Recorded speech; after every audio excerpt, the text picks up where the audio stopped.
Hello শিক্ষার্থীরা, আশা করছি সবাই ভালো আছেন। যারা 2025 সালে এসএসসি পরীক্ষা দিয়েছেন বা দেবেন তাদের জন্য একাদশ শ্রেণীর ভর্তির জন্য কিছু গুরুত্বপূর্ণ পরিবর্তন আসছে। তো সবার জন্য একটি গুরুত্বপূর্ণ কাজ হচ্ছে প্রথমত এই যে জিহাদ লার্নিং পয়েন্ট যে চ্যানেলটি আছে, চ্যানেলটি অবশ্যই সাবস্ক্রাইব করে নোটিফিকেশন বাটন অবশ্যই অল করে দিবা, যাতে নতুন নতুন ভিডিও সর্বপ্রথম তোমার কাছে আগে পৌঁছায়। এ আজকের ভিডিওতে আমরা নতুন নিয়মাবলী, ভর্তির তারিখ এবং আনুষ্ঠানিক বিষয়গুলো নিয়ে বিস্তারিত আলোচনা করব। চলুন শুরু করা যাক।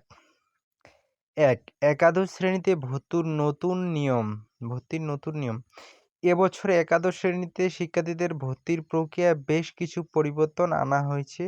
মূল পরিবর্তনগুলো হলো ৩টি ধাপে ভর্তি কার্যক্রম। এবার কলেজ ভর্তি কার্যক্রমে মোট ৩টি ধাপ সম্পূর্ণ হবে: মেধা তালিকা, মাইগ্রেশন, কোঠা ও মেধা তালিকা। ২. কোঠা সিস্টেমে পরিবর্তন। আগে একাদশ শ্রেণীতে ভর্তির জন্য ৫% মুক্তিযোদ্ধা কোটা ছিল, এবার এতে কিছু সংযোজন হচ্ছে। মুক্তিযোদ্ধা কোটা ৫%, পূর্বের মতোই। শিক্ষা মন্ত্রণালয়ের সুপারিশ ২%। জুলাই আন্দোলনের কোটা নতুন যুক্ত হচ্ছে, মানে জুলাই আন্দোলন যারা করছে তো তাদের জন্য নতুন কোটা যুক্ত হওয়ার কথা ছিল, তো সম্ভবত হবে, ওটা নেক্সট আপডেটে দেওয়া হবে, তো চ্যানেলটা সাবস্ক্রাইব করবো।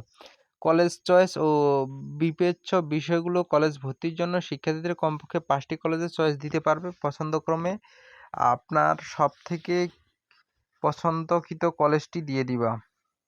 কলেজ সম্পর্কে জানুন। কোনো কলেজে কী ধরনের সুবিধা আছে, পড়াশোনার মান কেমন, পর্যাপ্ত শিক্ষক আছে কিনা, এসব বিষয় খেয়াল করবা।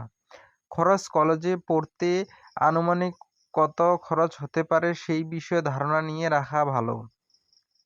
ভর্তি শুরু হওয়ার সম্ভাব্য তারিখ। একাদশ শ্রেণীর কলেজ ভর্তি নিয়ে চূড়ান্ত সার্কুলার প্রস্তুত রয়েছে।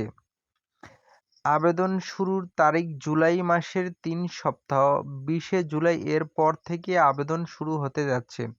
আশা করি এই তথ্যগুলো আপনাদের একাদশ শ্রেণীর ভর্তির প্রক্রিয়া বুঝাতে সাহায্য করছে। ভর্তির চূড়ান্ত সার্কুলার প্রকাশিত হলে আমরা আরও এই চ্যানেলের মধ্যে দিয়ে দিব।